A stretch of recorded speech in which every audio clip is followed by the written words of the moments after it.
اعوذ باللہ من الشیطان الرجیم، بسم اللہ الرحمن الرحیم، الحمد للہ رب العالمین، والصلاة والسلام علی سید الانبیاء والمرسلین وخاتم النبیین۔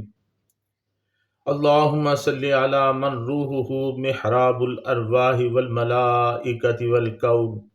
اللہم صلی علی من ہوا امام الانبیاء والمرسلین۔ اللہم صلی علی من ہوا امام اہل الجنت عباد اللہ المؤمنین وعلی آلہ واصحابہ اجمعین۔ یا رب صلی وسلم دائما ابدا علی حبیبک خیر الخلق کلہم۔ معزز ناظرین، السلام علیکم ورحمۃ اللہ وبرکاتہ۔ جاذب پبلیکیشنز میں خوش آمدید۔ میں محمد سعید جاذب آپ کی خدمت میں حاضر ہوں۔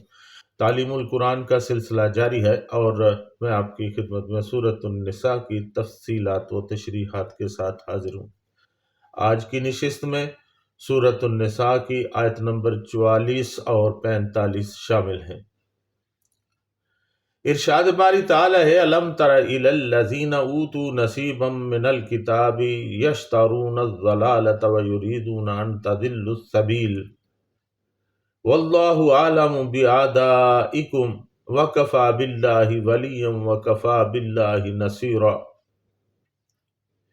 کیا ان لوگوں نے دیکھا نہیں جنہیں کتاب میں سے کچھ حصہ دیا گیا، وہ گمراہی مول لے رہے ہیں اور چاہتے ہیں کہ تم بھی راستہ سے بھٹک جاؤ، اور اللہ تعالیٰ خوب جانتا ہے تمہارے دشمنوں کو، اور کافی ہے اللہ تمہارے لیے کارساز، اور کافی ہے اللہ تمہارے لیے مددگار۔ ناظرین، آج کی ان تشریحات و تفصیلات شروع کرنے سے پہلے آپ سے گزارش ہے کہ اس چینل کو سبسکرائب کر لیجئے تاکہ یہ جو اللہ اور اللہ کے رسول کا پیغام میں بیان کرتا ہوں وہ اور لوگوں تک بھی پہنچ سکے۔ اس کو سبسکرائب کیجئے، اس کو شیئر کیجئے تاکہ تمام لوگوں تک یہ سلسلہ جاری ہو جائے۔ یہاں ارشاد باری تعالی ہے، الم تر الی الذین اوتوا نصیبا من الکتاب۔ کیا ان لوگوں نے دیکھا نہیں جنہیں کتاب میں سے کچھ حصہ دیا گیا ہے۔ ناظرین، نصیباً کا لفظ نکرہ ہے اور اس کا معنی کچھ حصہ کے ہے۔ اس کے دو معنی ہو سکتے ہیں۔ کتاب کے کچھ حصہ سے ایک تو مراد یہ ہو سکتی ہے کہ یہود و نصارہ کے پاس کتاب الہی کے صرف الفاظ ہی باقی ہیں، اور یہ لوگ ان الفاظ کے معنی تک رسائی حاصل نہیں کرتے، یعنی زبان سے کتاب کے الفاظ ادا کرتے ہیں مگر نہ دل سے ان احکامات کو تسلیم کرتے ہیں اور نہ ہی ان پر عمل کرتے ہیں۔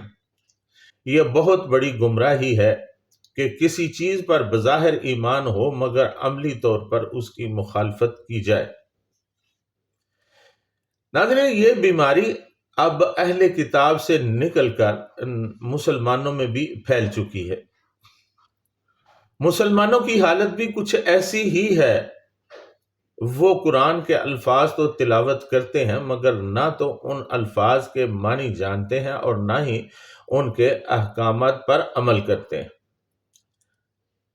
ظاہر ہے کہ جب کوئی شخص کسی قانون کا مطلب ہی نہیں سمجھتا تو اس پر عمل کیا کرے گا؟ اللہ تعالیٰ نے اشارتاً اہل اسلام کو بھی سمجھایا ہے کہ اگر تم یہودیوں کی طرح محض الفاظ کو ہی دہراتے رہے تو پھر ان کی طرح تمہیں بھی فلاح نصیب نہیں ہوگی۔ نصیبا من الکتاب کا دوسرا معنی یہ ہے کہ اہل کتاب کے پاس ان کتاب کی کچھ یعنی چند ایک باتیں ہی سلامت ہیں، باقی سب کچھ انہوں نے خود اپنے ہاتھوں بگاڑ کر رکھ دیا ہے۔ مطلب یہ کہ انہوں نے اللہ تعالیٰ کی کتاب کو تبدیل کر دیا ہے اور اس میں تحریف کے مرتکب ہوئے ہیں۔ تاہم کچھ نہ کچھ باتیں ضرور ان کے پاس موجود ہیں جو تحریف کی دست برد سے محفوظ اور اللہ تعالیٰ کے فرمان کے مطابق ہیں۔ عیسائیوں کے بڑے بڑے پادری آج بھی تسلیم کرتے ہیں کہ انہیں انجیل مقدس میں 3000 سے زیادہ اغلاط موجود ہیں۔ یہ انہی پادریوں کی تحریف کا نتیجہ ہے۔ مثلاً شادی شدہ زانی کو سنگسار کرنے کا حکم تورات میں آج بھی موجود ہے۔ اسی طرح تورات میں یہ بھی موجود ہے کہ جو شخص اپنے پڑوسی کی بیوی سے زنا کرے وہ جان سے مارا جائے۔ علامہ ابو نعمان سیف اللہ خالد رحمۃ اللہ علیہ لکھتے ہیں کہ یہاں یہود کے متعلق بتایا گیا ہے کہ وہ ہدایت کے بدلے میں گمراہی کو خریدتے ہیں۔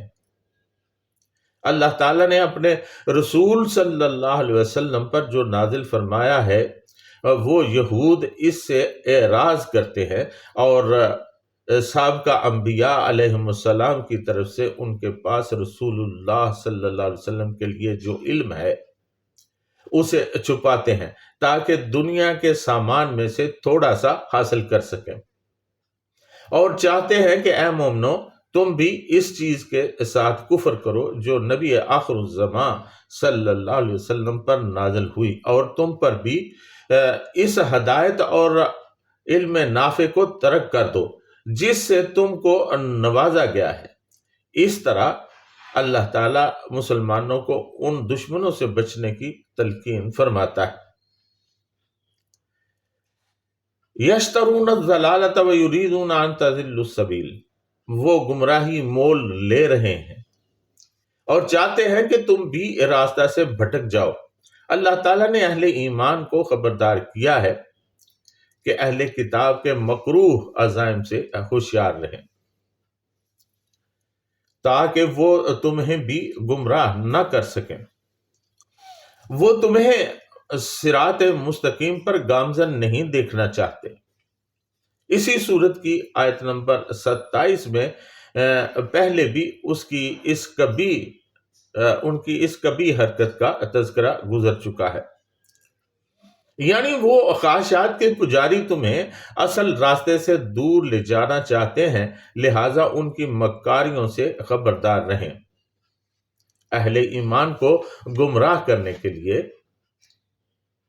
یعنی ان کو ان کے دین سے بیزار کرنے کے لیے اہل کتاب اربوں روپے خرچ کر رہے ہیں۔ مسلمانوں کو قرآن مجید کی تعلیمات سے ہٹانے اور نبی آخر الزمان صلی اللہ علیہ وسلم سے ان کا تعلق منقطع کرنے کے لیے ان کی پوری مشینری حرکت میں ہے۔ اس معاملہ میں اہل ہنود بھی عیسائیوں اور یہودیوں کے ساتھ ہیں، تاہم اس معاملہ میں یہودی سب سے بڑے ہوئے ہیں۔ اللہ تعالیٰ نے ان کی خصوصی مذمت کی ہے۔ واللہ عالم بِأَعْدَائِكُمْ، اللہ تعالیٰ تمہارے دشمنوں کو خوب جانتا ہے۔ اگر تمہارا یقین اس مالک الملک پر مضبوط رہا اور تم حق پر جمے رہے تو پھر تمہیں کوئی خطرہ نہیں ہے۔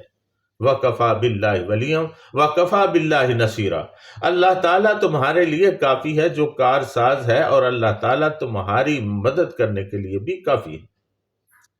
چنانچہ اگر تم اللہ تعالیٰ کو کارساز حقیقی اور مددگار تصور کرتے ہوئے اپنے دین پر قائم رہو گے تو دشمن تمہیں ذکر نہیں پہنچا سکتا۔ یہ اصول کی بات ہے کہ دشمن کا وار اسی وقت کارگر ہوگا جب تم اپنے دین سے پھسل جاؤ گے، اللہ تعالیٰ کی ذات پر اعتماد کمزور پڑ جائے گا اور گناہ کا ارتکاب کرنے لگو گے۔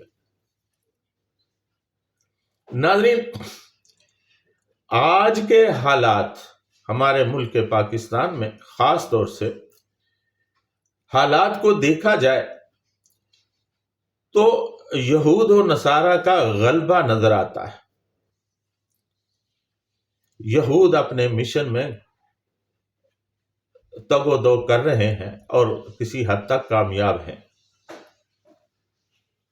انہوں نے مسلمانوں میں قرآن حکیم یعنی کتاب عظیم کی عظمت کو کم کرنے کی کوشش کی ہے، اور ہم مسلمان ہیں کہ اس طرف توجہ دینے کو ہی تیار نہیں۔ کتنے لوگ ہیں جو قرآن کریم کو صحیح معنوں میں سمجھتے ہیں اور سمجھ کر اس کی تلاوت کرتے ہیں، بس الفاظ کا ادا کرنا بہت ضروری ہے، گو کہ اس کا بہت ثواب ہے، صرف الفاظ ہی پڑھ لیے جائیں تب بھی بہت ثواب ہے، لیکن اصل حکمت تو اس کو سمجھنا ہے، جس کا حکم قرآن کریم نے بار بار فرمایا ہے۔ قرآن کہتا ہے کہ اس کو سمجھ کر پڑھو تاکہ تم اس کے احکام پر عمل کر سکو، تمہاری فلاح و بہبود ہو، اس سے تمہاری بہتری ہو۔ اللہ تعالیٰ تو سب کی بہتری چاہتا ہے، اس لیے قرآن کے الفاظ پر غور کیجئے، قرآن کو سمجھنے کی کوشش کریں۔ میری یہ توغہ بھی اسی سلسلہ کی ہے۔ میں یہ چاہتا ہوں کہ جو مجھے معلوم ہے، اللہ تعالیٰ نے مجھے اپنے علم میں سے جو کچھ دے رکھا ہے وہ میں آپ تک پہنچاؤں۔ میں کوشش کرتا ہوں کہ اللہ تعالیٰ اور اللہ کے رسول کا یہ پیغام آپ تک منوعاً پہنچا دوں۔ جو کتابوں میں لکھا ہے، جو تفاسیر میں لکھا ہے، وہ میں آپ کو پڑھ کر سنا دیتا ہوں۔ اب آپ اس کو سنتے ہیں یا نہیں سنتے، یہ تو اللہ تعالیٰ بہتر جانتا ہے۔ اس کو سنیے اور اس کو سمجھیے۔ اللہ تعالیٰ کے قرآن کو سمجھنا بہت ضروری ہے۔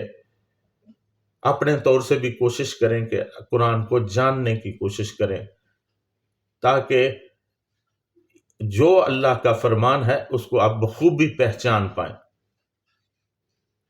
اس کے ساتھ ہی ناظرین، آج کی نشست میں آپ سے اجازت چاہوں گا۔ انشاءاللہ العزیز آئندہ نشست میں پھر سے ملاقات ہوگی، تب تک کے لیے اجازت، وما علینا الا البلاغ المبین۔